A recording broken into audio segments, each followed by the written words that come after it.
Professor Christoph Stueckelberger, one guy who I thoroughly enjoy working with because he's a world authority, but more significantly, even at this age, he's constantly learning. So over to you, Christoph, for your key thrust messages before we move on to the next session.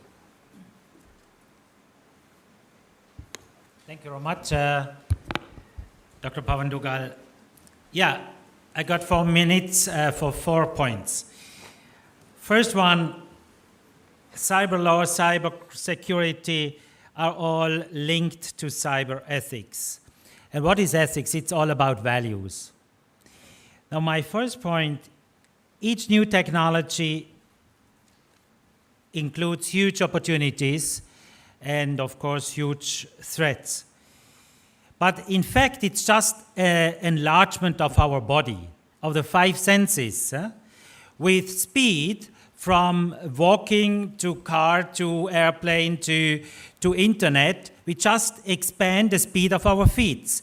We expand the size of our ears. With our eyes, we can see more data than with our physical eyes, and so on. So that's the sense of technology to expand our human capacity.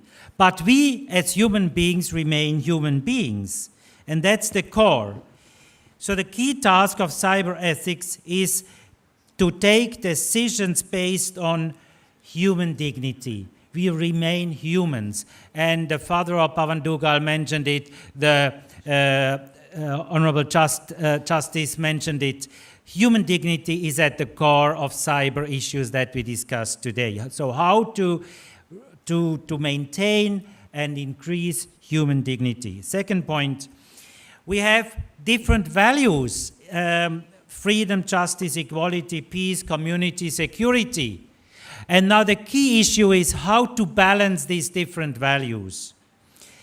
My key message here is we need to balance, because if we take one of these values, let's say security, and put it absolute, we end in a dictatorship and autocratic regimes, as we see the temptation today. If we absolutize freedom, we end into Wild West capitalism. So we need to balance these values. That's a core core task in cyber issue. I take just one example, individual privacy versus national security. Both are key values, and both become wrong if we put one or the other absolute.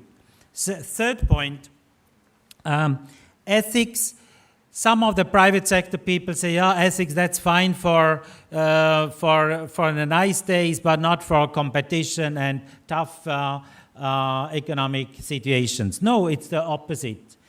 Ethics management means risk management and trust management and reputation management, as we just heard.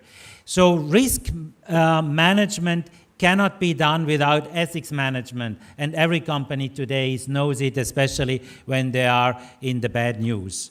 The fourth point is, what are the 4 core motivations to act? Fun. Many are just fun-driven, entertainment or sex or just fun through internet. Power-driven, the second. Money-driven, the fourth. Third.